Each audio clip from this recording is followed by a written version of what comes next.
Alright, as I said in my previous video, I was going to elaborate more on the whole fans in Bristol um, argument, I should say.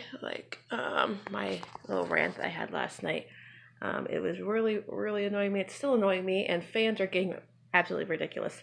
Um, it's not like they haven't been at all, but they're getting even more ridiculous. Like the same fans who claim that they are gonna quit watching NASCAR and won't watch the next week, come back and watch like the qualifying that they complain about and continue to talk about it. So, and then come back and talk about the race the next week. So I'm like, did you say you didn't want to watch this week? Make up your mind. If you're gonna complain, stick to your word, or just stop complaining altogether. So, I don't know what my hair is doing. And Bristol, yes, it was not as full as you would want it to be. And people always, like NASCAR fans these days, are like, we need more short tracks. We need more short tracks. We get to a short track, have a great race, and then they're gonna complain, and no one shows up. What happened to more short tracks, but you don't show up? People are using the excuse of, oh, but I can't afford a hotel. I'm like, there's no other ways of going to a race and like this camping out, or like you can camp out, like take a tent, sleeping bag, whatever. People do that all the time. I know people who've done that. Like take a tent, take a sleeping bag, bring some beer, and have yourself a good weekend. So you don't need a big fancy dancy RV or a hotel to go have fun at a NASCAR weekend. There's simpler ways of going to the race. Like people are making these excuses, and I'm like, stop making the excuse. If that's the excuse, then you're not really a fan, are you? Like, heck, I would like hitchhike to a race, take a sleeping bag, a tent, whatever, some beer, set up camp, and be grand for the rest of the weekend. So there's that. Um, if you want more short track racing, go to the damn race. Stop complaining. If you're not at the race itself, why are you complaining? People are like complaining that the race this year sucks, and the sports, like the people of this sport are absolutely freaking annoying. They're like, I'm no longer gonna watch this sport because we got the same winner like almost every week, and I'm like, then your driver needs to step up. I'm not a fan of it either, but I still am passionate about this damn sport, no matter what it goes through. And no matter who wins the damn race, I enjoy a race no matter what. I don't complain about a race much unless my driver is having a shitty day. And yesterday, my driver had a shitty day.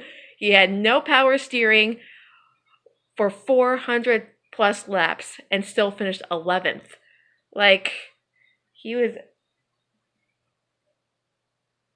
I bet his arms hurt a lot. So, and of course, then Ryan Blaney, as I said in the previous video, led the most laps once again at Bristol, like he did last year, and it didn't wreck out. He's got some minor damage, but he didn't wreck out. Just didn't win. He got another top 5. He's having a pretty solid start to his season. Like he has like 4 top 5, top 10s, whatever. Penske so far is doing really well. But right now Gibbs at the top of the winner leaderboard with 5 wins already in 8 races. Because Busch has won his 3rd of the season. Hamlin won 2. And then Penske has 3. So, because Brad got 2, Logano has 1. That's just crazy to me. I need a new winner this weekend because it's just, yes, it's getting old, but I'm not going to stop watching a race based on who wins almost every week. And people are like, oh, Kyle Busch is the greatest driver ever. And I'm like, don't let me get into that. Like, come on, people, come on. I don't want to be talking about him on my channel, but here we are. I already said I wouldn't talk about it again, but now I lied. I'm lying to you. um, Once again, like, races aren't, like, depending on where you go, races aren't that expensive. They're really not. They're really accessible. You just need to stop making excuses about, oh, it costs too much. I'm like, no, it really doesn't.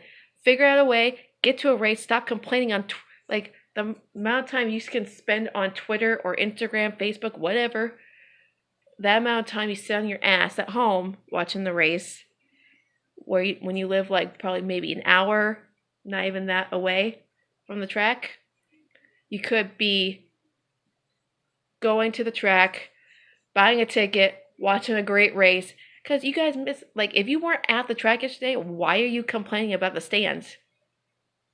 If you're not there, don't complain. Like, but if you're in that state and in that area, buy a ticket, go to the damn race. Bristol is always a great race. Like, come on. Like, why is this so hard for fans to get a grip?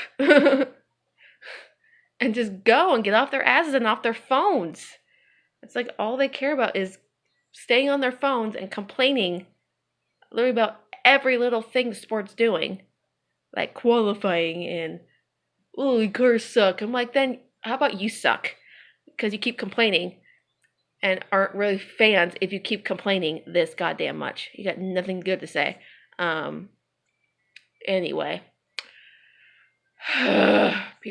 Like, and one thing that irritates me about fans in general, like, no matter what fan base it is, anytime I post something on, like, my fan page on Instagram or whatever, people, like, always turn it, like, it has nothing to do with Chase, like, absolutely nothing. I posted something about Kurt Busch wanting to wreck his brother for the win at Bristol yesterday, and I said I paid good money to see that happen, and then someone said Chase is the stupid one. I'm like, where in this whole post did I mention Chase? Why do people insist, the people who clearly claim they don't give a crap about one driver but keep talking about him and whine about how much NASCAR talks about him, but they're the one who keeps talking about him nonstop? Like, does that make sense? Like, haters complain so much that NASCAR posts so much about Chase and talks about him because he's actually a really good driver, people. God forbid they should do that. He's the most popular driver in the sport, so obviously they're going to talk about him a lot. He runs pretty well almost every week. So why is it that every time I post something or say something about another driver that has nothing to do, absolutely nothing to do with Chase, they always wrap it around and come back to bring Chase into the mix and just find a way to bash him and say something stupid about him? Like, does that make sense to you people? Like, really? Does anyone else see that too? Any Chase fans out there? Like, do you not see that? Like, I'm like one of the more rational fans when it comes to the sport. Yes, I can get a little bit over the top, but I stay pretty, like, realistic when it comes to the sport. Like, people claim I think Chase is, like, perfect at everything and makes no mistakes. I'm like, that's not true. As a fan, I'm allowed to disagree with things he says or does or whatever. Like, there's one thing that I disagree with him on that he's currently doing, but I'm not gonna get into that. So, anyway. So, we're going to Richmond, and he's okay there, off and on runs, but I gotta go to work 2 hours earlier than normal. So, everyone have a good day, and see you soon.